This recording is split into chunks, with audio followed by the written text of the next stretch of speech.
Bismillahirrahmanirrahim. Assalamualaikum warahmatullahi wabarakatuh. Kembali lagi bersama saya di Radio Tengah Malam.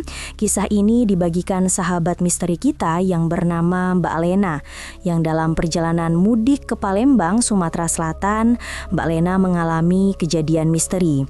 Mbak Lena mengalami gangguan dari sosok makhluk astral, atau bisa saya katakan korin seseorang yang sudah meninggal, yang ada kaitannya dengan perjalanan mudik Mbak Lena dan keluarganya. Kisah ini menarik dan tentunya bakal bikin merinding. Tapi sebelum saya masuk ke dalam alur ceritanya, saya minta untuk sahabat semua yang baru bergabung, baru mendengarkan kisah misteri yang saya ceritakan, sahabat boleh mengklik tombol subscribe, aktifkan notifikasi loncengnya agar tidak ketinggalan video terbaru dari kami sebagai kisah misteri selanjutnya.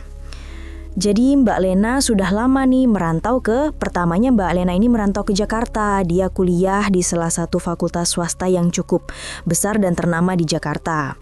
Jadi semasa kuliah ketemu dengan seorang laki-laki, pacaran, menikah, dan akhirnya stay tinggal di wilayah Bekasi. Nah, setelah bertahun-tahun tinggal di Bekasi, sudah punya 2 anak dan Mbak Lena pun kangen tentunya mau pulang kampung lebaran di kampung halaman di kota Palembang. Dan jujur Mbak Lena mengatakan dari dia mengandung anak pertama sampai dia sudah punya 2 anak, dia nggak pernah lagi lebaran itu balik kampung. Tapi kalau di hari-hari biasa itu sering lah dia bolak-balik karena orang tuanya ibu bapak Mbak Lena ini masih stay di kota Palembang. Tapi khususnya lebaran Mbak Lena sudah lama sekali. Nah jadi di tahun ini sahabat-sahabat Mbak Lena sudah merencanakan bersama suaminya untuk pulang kampung lebaran di Palembang. Tapi ya alasan kenapa selama ini Mbak Lena itu ndak bisaan di kampung, suami Mbak Lena ini bekerja di salah satu badan usaha milik negara, BUMN ya. Jadi waktu-waktu libur lebaran suaminya ini malah disibukkan dengan aktivitas yang padat. Bahkan selesai sholat Id beberapa jam di rumah suaminya harus kembali bekerja sahabat-sahabat. Nah itulah yang menyebabkan Mbak Lena ini susah sekali buat mudik lebaran. Tapi di tahun itu suami Mbak Lena ini sudah ngatur inilah jadwal lah sahabat-sahabat. Karena ya anaknya 2 ini juga minta, ayolah Pak kita lebaran di kampung ibu gitu ya. Nah, suami dari Mbak Lena itu sudah ngatur cuti, tapi bisa cutinya ini 1 hari sebelum lebaran. Ya nggak mungkin lah, kalau balik kampung malam takbiran itu baru nyampe ya. Kalau dia itu hitung perjalanan nih sahabat-sahabat dari Bekasi ke Palembang, ya nggak terlalu jauh lah ya, kurang lebih sekitar 16-17 jam lah kalau bawa mobil pribadi. Nah jadi Mbak Lena kepingin tuh kita baliknya itu seminggu sebelum lebaran. Jadi ya bisa main-main dulu ke rumah saudara ya, bisa jalan-jalan dulu lah. Nah nanti suami dari Mbak Lena ini nyusul pas di jadwal cutinya 1 hari sebelum lebaran. Jadi sudah dijadwalkan nih, oh Mbak kalau kayak gitu ibu mau naik sepawat atau naik mobil, kata suaminya si Mbak Lena. Mbak Lena mengatakan kalau naik sepawat oke-oke aja ya. Tapi kalau naik pesawat sampai ke sana kita susah. Mau kemana-mana tuh susah ya. Di kampung, di rumah ibu bapaknya ini gak ada mobil sahabat-sahabat. Ada motor, ya gak mungkin kemana-mana anak ada 2 boncengan sama suami naik motor ke rumah keluarga. Ya alangkah baiknya kita bawa mobil Pak. Nah terus siapa yang nyetirin? Kata suami Mbak Lena. Mbak Lena nyari-nyari lah nih informasi, ada gak ya supir yang bisa nyetirin orang-orang yang ada di sekitaran komplek tempat Mbak Lena tinggal yang ada di Bekasi. Nah jadi komplek tempat Mbak Lena tinggal ini cukup besar lah sahabat-sahabat, tapi kompleknya itu gak terlalu tertutup. Jadi aktivitas warga-warga yang ada di sekitaran komplek ya ini bisa lalu lalang lah di komplek tempat tinggal si Mbak Lena. Jadi ada seorang laki-laki, bukan pemuda ya, usianya itu sekitar hampir 40 tahunan lah ya. Jadi beliau ini tinggal di Bekasi tapi aslinya orang Jawa. Nah anak-anak dari Mbak Lena ini manggilnya Pak Le ya. Nah laki-laki ini yang disebut atau kita sebut saja dengan nama Pak Le ini itu tinggal di kampung deket kompleknya Mbak Lena. Nah si Pak Lik ini sahabat-sahabat itu dia kerjanya serabutan. Jadi orang-orang komplek, warga-warga komplek misalnya nih, ada yang mau minta beresin taman, atau ada kerusakan di bagian listrik, terus juga misal kalau kayak keran bocor atau segala macam marmer di kamar mandi, lantai kamar mandi rusak, yaitu Pak Lik lah yang dimintain bantuan. Karena Pak Lik ini sering berkeliaran lah di sekitaran komplek tempat tinggal Mbak Lena. Nah, jangan sahabat-sahabat kira pula nih Mbak Lena bilang kalau Pak Lik ini profesinya tuh tukang. Enggak. Pak Lik ini dulunya sebelum dia serabutan jadi tukang di komplek itulah kita katakan, Pak Lik ini dulu supir, sahabat-sahabat, supir ekspedisi. Jadi ada salah satu perusahaan ekspedisi yang cukup besar lintas Sumatera, bahkan sampai ke Medan. Nah, mobil box besar itu ya Pak Lik inilah yang nyetirin. Tapi ada satu masalah yang menyebabkan si Pak Lik ini nggak mau nyetir lagi. Dia nggak mau bawa mobil ekspedisi jauh-jauh. Jadi sedikit cerita dari latar belakang Pak Lik diketahui sama Mbak Lena. Karena Mbak Lena ini kan sering minta jasanya si Pak Lik nih ya. Ada yang rusak di rumah minta bantu sama Pak Lik. Ya cerita-ceritalah. Dan si Pak Lik pun menceritakan latar belakangnya.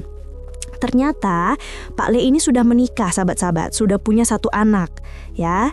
Jadi ketika Pak Le ini kerja, itu rutenya Pak Le ini dari Jakarta, dari Bogor, bahkan ngambil barang di Bogor, Jakarta, itu lanjut Palembang, Lampung, lanjut Lampung, Palembang, Jambi, sampai ke Medan dia bawa mobil ekspedisi itu, sahabat-sahabat. Jadi perjalanannya itu bisa sampai 2 minggu bolak-balik. Nah, istirahat beberapa hari jalan lagi. Uang kenceng, memang uang jalannya besar, kata si Pak Le. Jadi ya setimpal lah ya kerjanya dengan penghasilan. Tapi itulah, waktu untuk keluarga ini sangat minim sekali. Dan karena Pak Le ini jarang di rumah, desas-desis tetangga kiri kanan ketika Pak Le pulang ini mengabarkan, kalau istrimu tuh selingkuh, Le. Kami bukan ngada-ngada, tapi kami udah sering ya mergokin dia tuh jalan sama laki-laki lain. Bahkan anakmu itu dititipin di rumah tetangga sebelah. Istrimu tuh boncengan sama laki-laki lain. Jadi ya Pak Le kan gak bisa menerima aduan itu 100% langsung percaya. Dia pun ya harus membuktikannya. Ya gak mungkin ditanya. Kalau ditanya siapa yang mau ngaku? Ya orang yang selingkuh ditanya pastilah ndak. Jadi Pak Le pun atur siasatnya, dia izin sama istrinya kerja berangkat bawa mobil ekspedisi. Ternyata nak, si Pak Le ini ngintai. Jadi nak, beberapa lama Pak Le ini pamit ya. Istrinya tuh sudah mulai kayak rasa kusuk, sahabat-sahabat. Keluar masuk rumah, ya ganti pakaian, dandan rapi. Dan betul kata tetangga, anak Pak Le ya, satu-satunya anak Pak Le ini dititipin di rumah tetangga. Dan gak lama kemudian ada laki-laki pakai sepeda motor jemput istrinya. Kalau dibilang tukang ojek gak mungkin. Istrinya tuh dandan rapi, si laki-laki ini juga nyicis pakaiannya. Dan ketika di sepeda motor boncengan itu mesra sekali. Nah, jadi Pak Le gak mau langsung mergokin di situ, diikutin sama Pak Le. Tahu gak istri Pak Le dengan laki-laki yang jemput itu kemana? Mampir di salah satu penginapan. Jadi melihat itu dengan mata kepalanya, ketika istrinya pulang, Pak Le sudah nunggu di rumah. Dan laki-laki itu gak bisa ngelak lagi. Laki-laki yang jemput, yang ngajak istri Pak Le masuk ke penginapan itu, ngantar ketemu sama Pak Le. Dan disitulah Pak Le langsung menceraikan istrinya tanpa Pak Le ini bertanya, kamu siapa? Kamu dari mana? Kamu ngapain? Pak Le langsung menceraikan istrinya dan istrinya diusir dari rumah tersebut karena rumah yang Pak Le tinggalin itu adalah rumah yang dibangun Pak Le dengan hasil jeripaya keringat dia bekerja belasan tahun. Sedangkan anak perempuan Pak Le itu dia suruh sama Pak Le.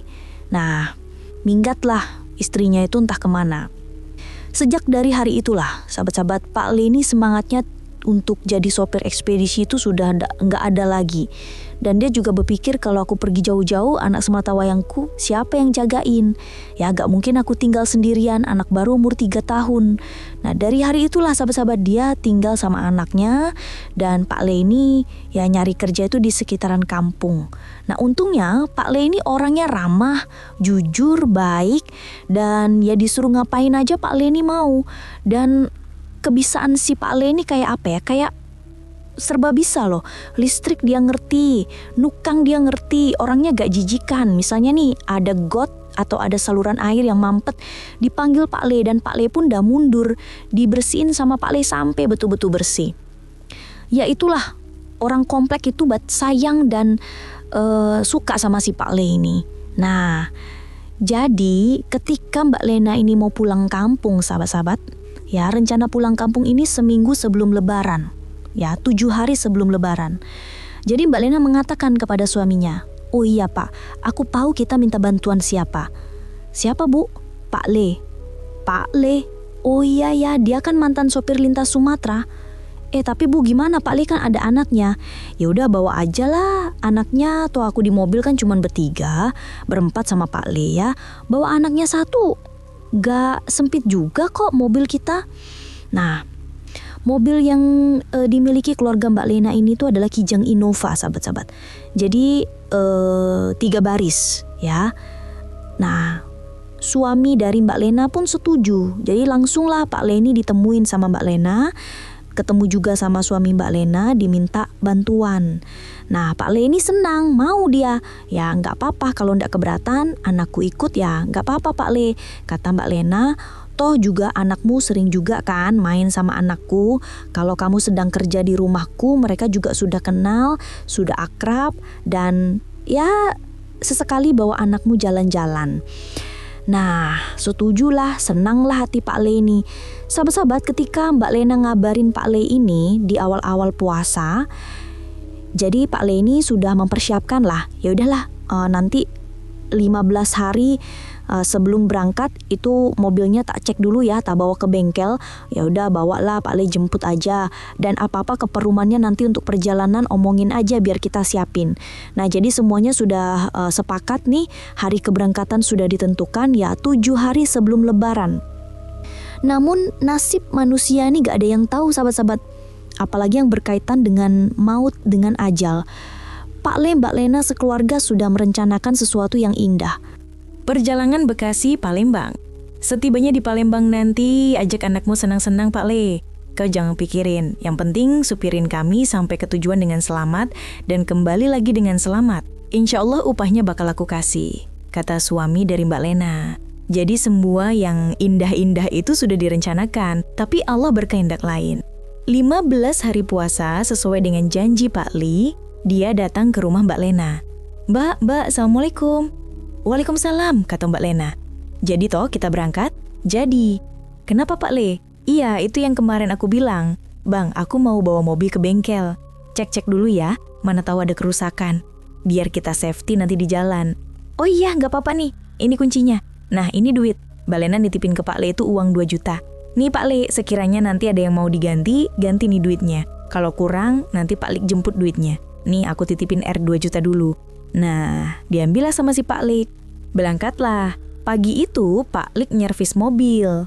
Nah, selesainya sore, Pak Le ini jadi uangnya itu nggak kepake. Semua R2 juta notanya lengkap dibalikin sama Mbak Lena. Jadi keluar Pak Le ini dari rumah Mbak Lena itu, ada ibu-ibu ya yang nyamperin Pak Le di tengah jalan. Nggak tahulah apa obrolannya, dan terlihat Pak Le ini mangguk-mangguk ya.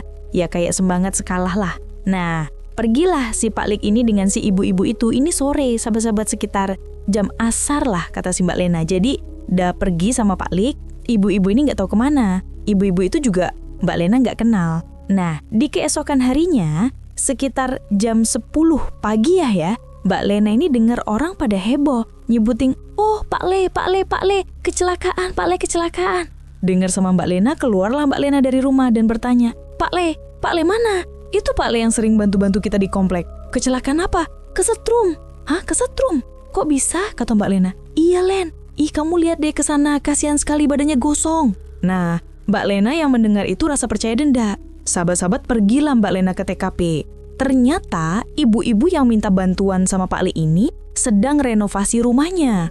Rumah ibu-ibu itu 2 lantai dan di bagian atasnya itu kayak dicor kayak gitu loh. Dijadikan rooftop bahasanya tuh ya, jadi bisa jemur pakaian, bisa duduk di atas. Dah, ibu-ibu ini itu minta catin bangunan rumah itu ya, rumah yang 2 lantai yang atasnya ada rooftop itu.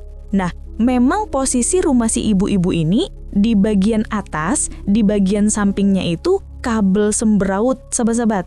Kabel PLN tegangan tinggi itu simpang siur di sekitaran rumah si ibu-ibu ini. Nah, Pak Li ini sedang naik steleng, ya buat ngecat bagian lantai 2, dan gak tahu kenapa mungkin kesenggor kabel itu langsung nyetrum dan Pak Li mental jatuh dari steleng dan badannya gosong.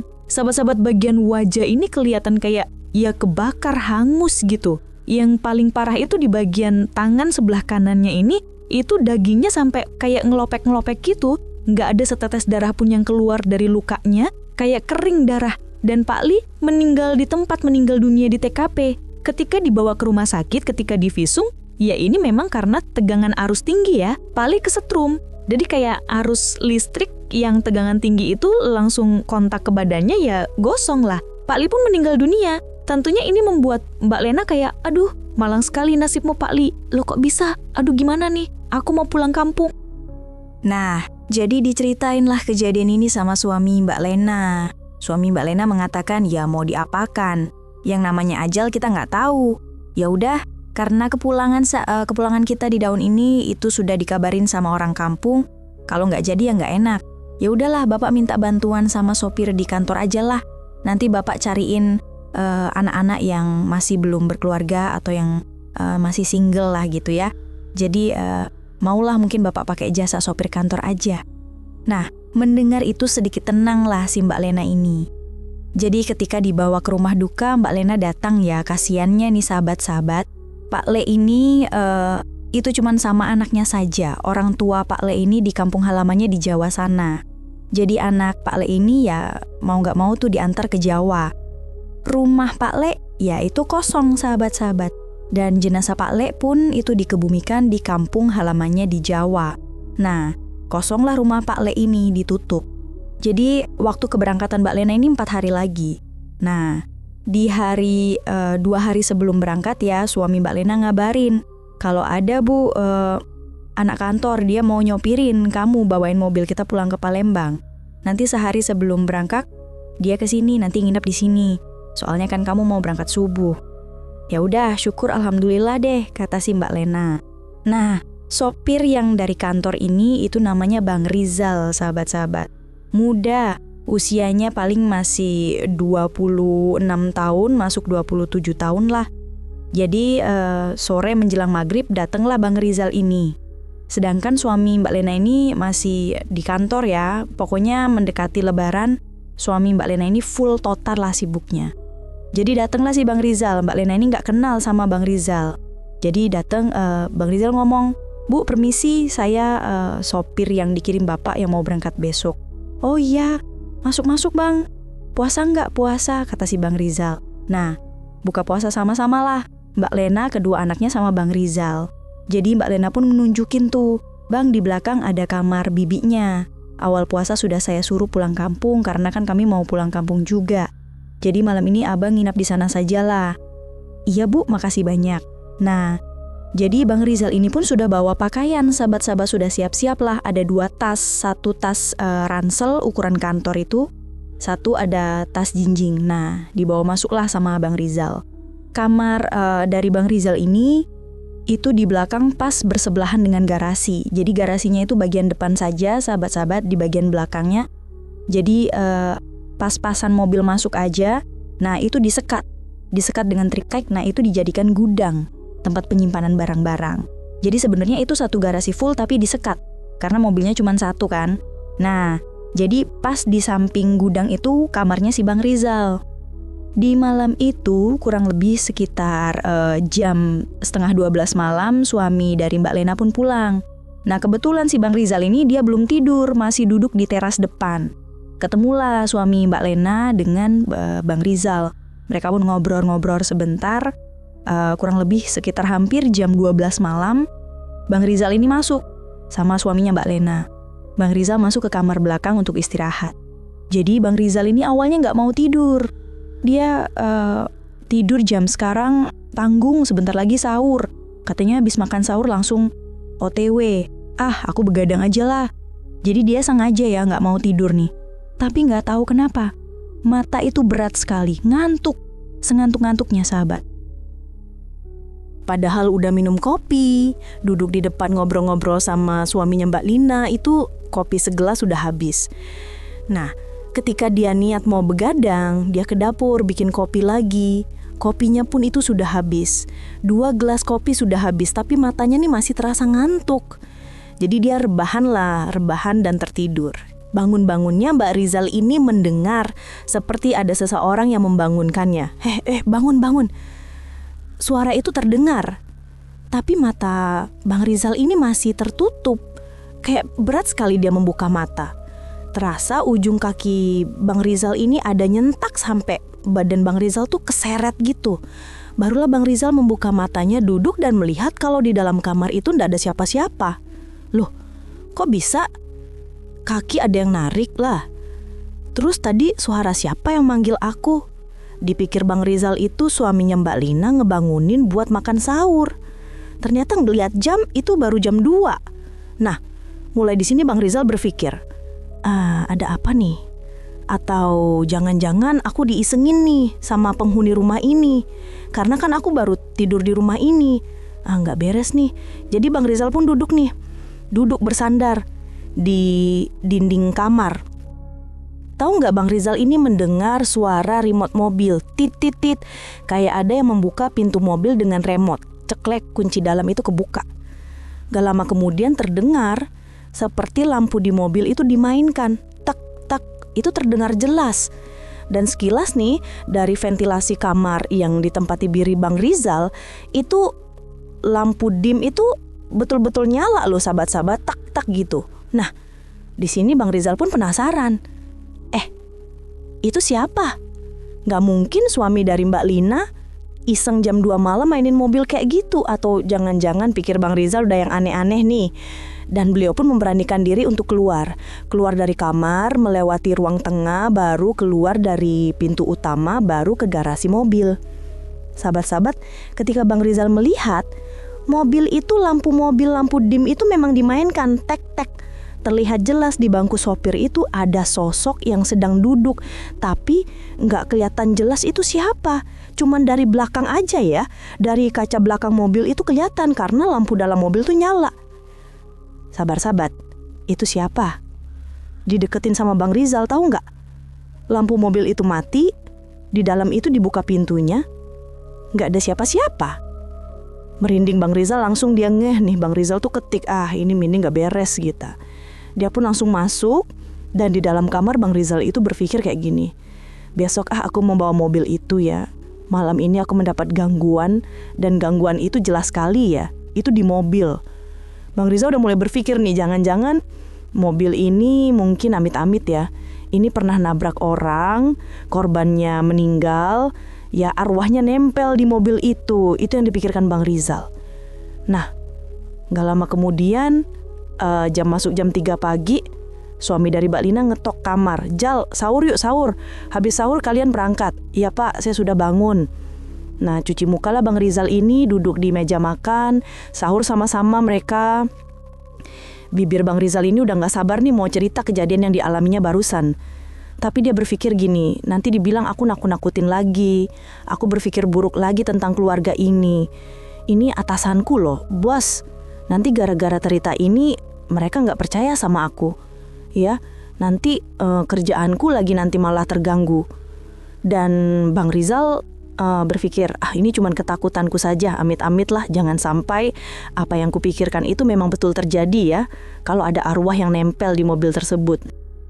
Jadi ya, sembari makan sahur, suami dari Mbak Lena nitip pesan, bawa mobilnya hati-hati, pelan-pelan aja, gak jauh kok perjalanan kalian.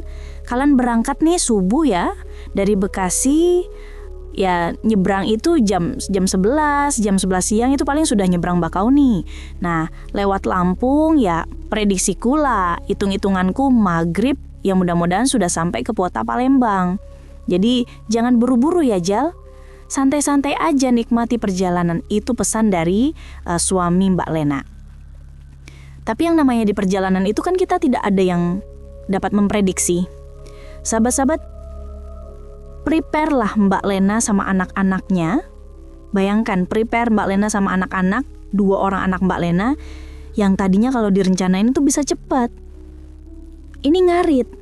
Mbak Lena itu kayak bingung mau bawa apa ini, tas ini isinya apa. Tas yang sudah disiapin ditaruh di mobil tiba-tiba disuruh keluarin lagi, dibongkar, dicek lagi. Betul nggak yang aku bawa, nanti ada yang ketinggalan lagi. Pokoknya bolak-balik.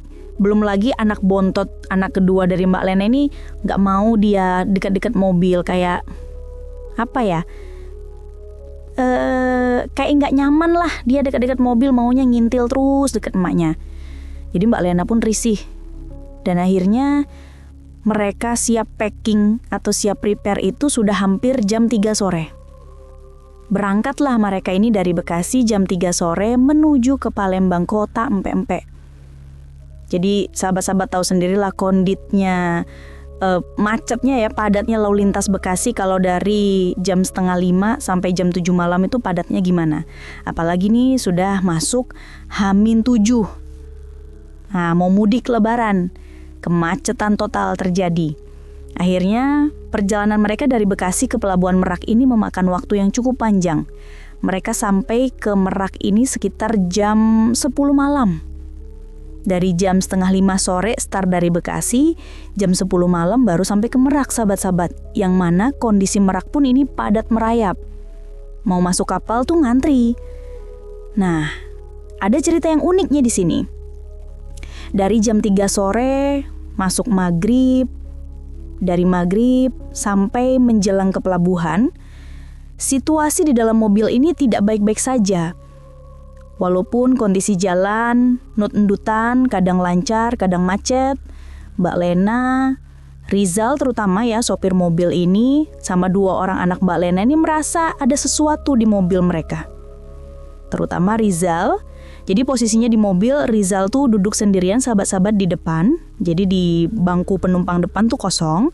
Mbak Lena di belakang sama dua anaknya. Dan bangku belakang dari mobil Kijang Innova itu dilipet untuk dijadikan bagasi, tempat nyimpen tas yang banyak. Perasaan aneh atau sesuatu yang ganjil yang dirasakan Rizal di mobil itu kurang lebih sekitar jam 5 lah ya. Masuk di tol nggak terlalu macet. Ini Rizal merasa kayak di bangku penumpang itu kayak ada yang memperhatikan Rizal, tapi wujudnya nggak ada. Anak kedua Mbak Lena ini sigap, bau gosong. Mbak Lena pun merasa kayak dari tumpukan tas di belakang itu kayak ada yang manggil, Mbak. Sampai-sampai Mbak Lena bilang sama Rizal, Zal, gedein aja musiknya. Kenapa Mbak? Kata Rizal. Kok apa? Lagi pengen dengar musik aja. Padahal si Rizal ini nggak tahu ya, Mbak Lena ini sudah merasa nggak nyaman. Jadi dalam mobil itu mereka saling nggak cerita lah. Dan akhirnya sampailah mereka ke pelabuhan. Dan di pelabuhan ini, ketika mobil masuk ke kapal, seluruh penumpangnya yang ada di dalam mobil itu diwajibkan keluar dari mobil. Ketika kapal jalan, kapal mulai nyebrang, turunlah Mbak Lena, dua anaknya sama si Rizal. Di kapal ini kan ramai dan rawan sahabat-sahabat ya. Banyak orang jahat lah ya, copet lah, atau tukang toto, tukang hipnotis. Ini banyak di kapal. Nah, pesan dari suami Mbak Lena, Jal, di kapal nanti kau awasin istriku. Nah, jadi Rizal ini ngikutin kemana si Mbak Lena ini pergi. Tapi tatapan Mbak Lena ini kayak dia melihat sesuatu yang menakutkan dan ngikutin si Mbak Lena. Mulai dari turun mobil, naik tangga geladak atas kapal. Dia tuh noleh ke belakang terus. Sampai-sampai dua orang anaknya ini gak diperhatiin sama Mbak Lena. Rizal nanya, Mbak, memperhatikan apa? Mbak ngelihat apa sih Mbak? Kok dari tadi kayak was-was sekali? Nggak tahu Jal. Aku kayak ngelihat orang yang ku kenal tapi orang itu udah mati. Bayangkan di tengah laut, di atas kapal. Amit Mbak, gak boleh ngomong kayak gitu gak? Jal, serius? Nah barulah di sini Mbak Lena cerita. Aku dari tadi loh, dari mulai selesai maghrib, aku ngedengar kayak di tumpukan tas belakang tuh sibuk aja, kayak ada orang yang manggil Len, Mbak Lena, Mbak Lena, aku jadi tinggal. Aku milu mbak, aku milu. Tapi kulihat ke belakang tuh gak ada orang. Nah, anakku yang nomor 2 itu kan, dia sibuk dari tadi. Kau dengar sendirilah, bawa gosong bu. Itu bikin aku takut, Jal. Bikin parno. Dan ya, di sini juga dari tadi aku ngelihat kayak sosok yang ya ku takuti, ya amit-amit lah kalau sampai muncul itu kayak ada di sini, ada di kapal ini, ikutin kita. Rizal berdetak, dia langsung ngomong sama si Mbak Lena, "Ndah mbak, ndak boleh ngomong kayak gitu, gak baik, perjalanan kita masih panjang." Nah, Rizal sebenarnya mau ngomongin ya mungkin apa yang dirasakan, tapi takutnya nanti ya ketakutan ini makin pecah. Karena perjalanan mereka ini akan dilanjutkan di perjalanan tengah malam. Lampung, Palembang itu bukan jalur lintas yang aman-aman saja ya. Aman dalam arti kata bukan kejahatan ya. Kalau sekarang Lampung Palembang kejahatan insya Allah sudah gak ada lagi. Apalagi musim mudik lebaran itu jalan-jalan yang rawan itu pasti ada posko keamanan. Rawan dalam tanda kutip gangguan dari penghuni yang tak kasat mata di beberapa titik lintas Sumatera. Itu yang ditakutin sama si Rizal. Nah, jadi singkat cerita, sahabat-sahabat, di kapal si Mbak Lena ini sudah parno separno-parnonya. Masuklah ke mobil. Dan ketika Rizal yang pertama kali masuk ke mobil, dia buka pintu depan, pintu itu dibanting. Astagfirullahaladzim, anak Mbak Lena yang berdua ini nangis ketakutan karena kaget si Rizal banting pintu. Mbak Lena bertanya, "Ada apa?" "Innalillahi wa inna ilaihi rajiun." Mbak Lena bilang, wajah Ijal itu pucat sepucat-pucatnya. Tapi Rizal gak cerita. Jadi dia buka pintu tuh kayak nutup mata kayak gini loh. Duduk dan start mobil. Bismillahirrahmanirrahim. Mobil pun dibawa jalan. Keluar dari kapal, mereka duduk dulu di rumah makan yang ada di Bakauheni. Nah, Rizal ngopi dulu. Dan di rumah makan itulah Rizal ngomong sama Mbak Lena, "Mbak, aku dari tadi malam loh mbak, diisengin sama penghuni atau yang nempatin mobil mbak ini." "Maksud kamu apa? Mobilku ada nempatin." "Apa maksud kamu?" "Mobil mbak nih kayak ada penghuninya. Penghuni tak kasat mata." Mbak Lena bengong. "Kok kamu bilang kayak gitu?" Diceritain sama Rizal, tadi malam dia ngelihat lampunya itu hidup mati sendiri. Dan ketika di kapal tadi dia mau masuk pintu mobil itu, dia ngelihat di bangku penumpang depan itu ada laki-laki yang tubuhnya gosong menoleh ke arah Rizal dengan tatapan marah dan menggigis, seakan-akan ada sesuatu yang tidak disukai lah ya sama si Rizal ini. Mbak Lena mendengar itu tidak tega, merinding bulu roma di sekujur tubuhnya, dan dia bilang sama Rizal, "Jal, kita nggak usah lanjutkan perjalanan, kita tunggu pagi aja di sini." Rizal pun setuju, karena kalau dilanjutin ini bahaya. Rizal pun gak pede, dia melanjutkan perjalanan dengan sudah nyata sekali nih ada penumpang tak kasat mata di mobil mereka, dan mereka pun memutuskan untuk beristirahat ya sampai pagi, sampai matahari terbit di rumah makan tersebut. Nah, sepanjang Rizal ini istirahat, Mbak Lena itu istirahat di tempat istirahat tamu ya. Jadi rumah makan itu dia ada tempat istirahat buat sopir-sopir mobil truk. Nah, itu ada tempat istirahatnya sendiri, dibikin kayak aula, itu dikasih bantal, sahabat-sahabat. Sedangkan kalau penumpang mobil pribadi ya, kayak Mbak Lena itu ada tempatnya disekat-sekat, jadi bisa beristirahat di rest areanya, dan tentunya ya bayar, sahabat-sahabat. Nah, Mbak Lena dan anaknya istirahatlah di sana. Sedangkan Rizal dia ngeliatin mobil, takutnya ya barang-barang banyak di mobil, kalau ditinggalin begitu aja nanti ada yang macem-macemin lagi, apalagi plat nomor mereka kan plat luar dari Jakarta gitu ya. Nah, jadi sepanjang Rizal jagain mobil, dia ngelihat dari jauh aja nih, dari tempat, dari meja dia minum kopi, itu di dalam mobil itu memang ada sosok yang duduk di bangku depan gak pergi-pergi dan selalu menatap ke arah Rizal. Wajahnya itu gosong, hancur, sahabat-sahabat, tapi Mbak Lena ini belum menceritakan itu sosok siapa. Singkat ceritalah pagi pun datang, perjalanan pun dilanjutkan. Pagi mereka melanjutkan perjalanan, menjelang sore lagi lah barulah mereka sampai ke kota tujuan, kota Palembang. Ketika sampai di rumah yang dituju, Rizal pun merasa senang. Jadi Mbak Lena pun mengizinkan Rizal kalau kamu mau istirahat, istirahatlah. Istirahat dulu dan kalau ada apa-apa nanti minta sama saya. Nah, Rizal pun juga ngomong kalau Mbak bawa kemana-mana ngomong sama saya, biar saya antar. Mbak Lena bilang kalau sudah sampai ke Palembang, bisalah saya bawa mobil sendiri, kata si Mbak Lena. Dan masuk di malam pertama mereka nginep di sana, nginep di Palembang, di rumah kedua orang tuanya Mbak Lena. Tahu nggak sahabat-sahabat? Di malam mereka menginap, di malam pertama Mbak Lena ini habis-habisan diteror oleh sosok yang menakutkan. Mbak Lena mengatakan kalau itu adalah arwah dari Pak Le. Arwah dari Pak Le itu dalam perwujudan yang menakutkan. Oke, dalam perwujudan yang mengerikan.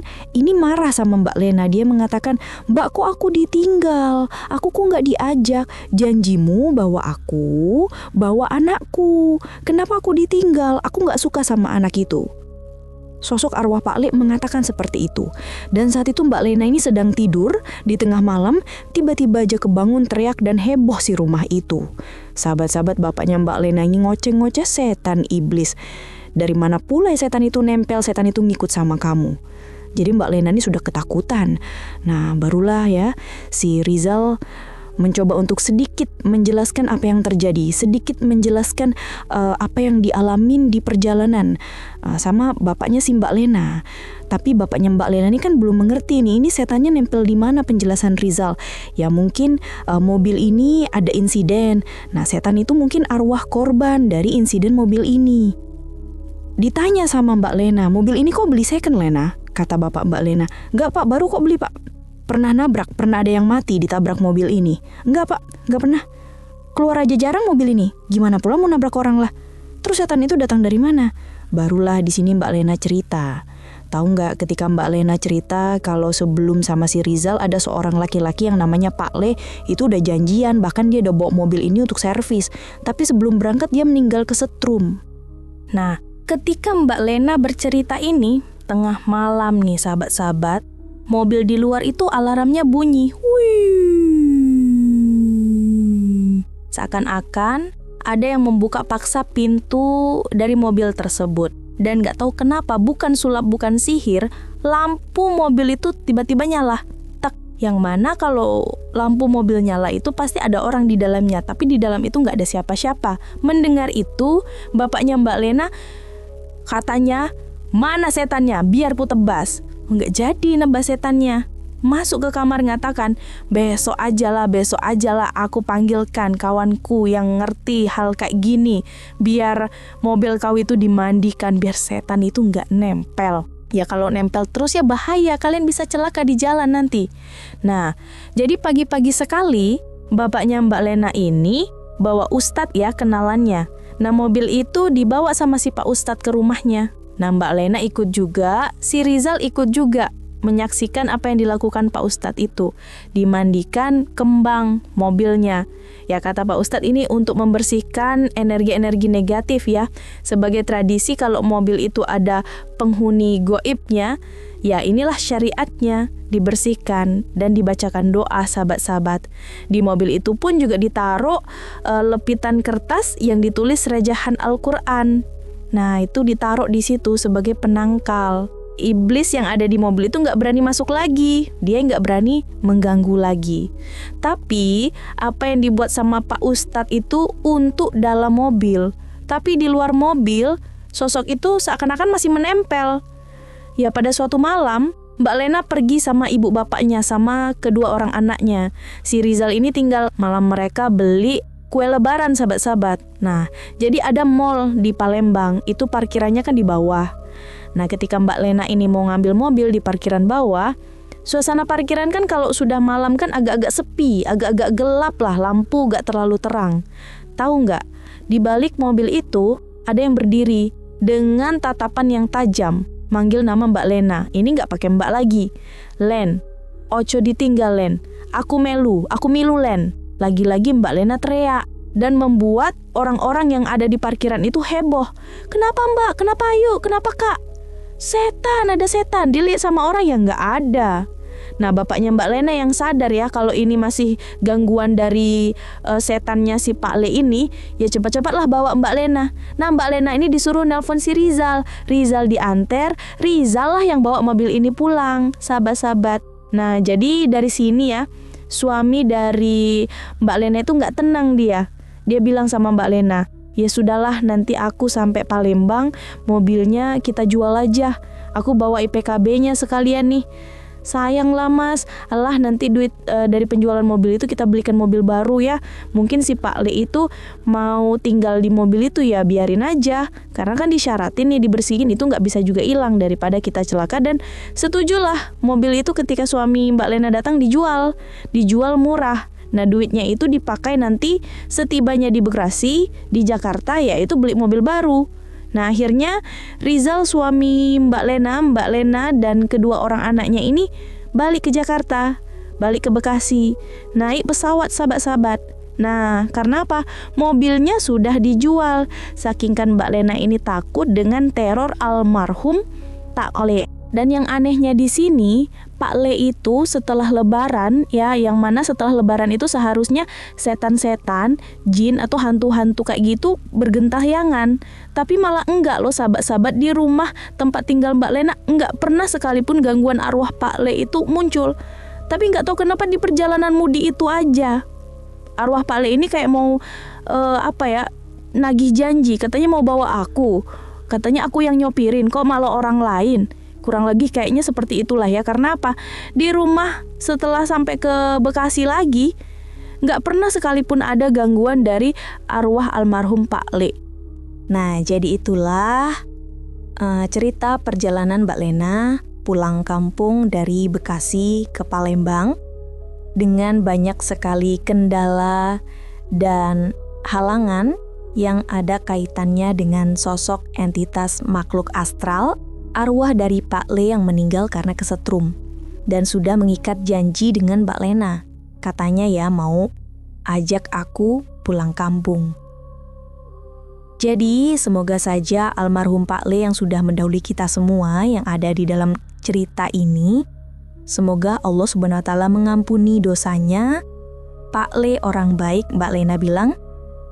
Dan semoga saja apa yang dialami Mbak Lena itu bukan dari arwah Pak, melainkan dari sosok jin yang hanya ingin menakut-nakuti Mbak Lena dengan menyerupai perwujudan almarhum Pak Le ketika meninggal dengan tubuh hangus terbakar.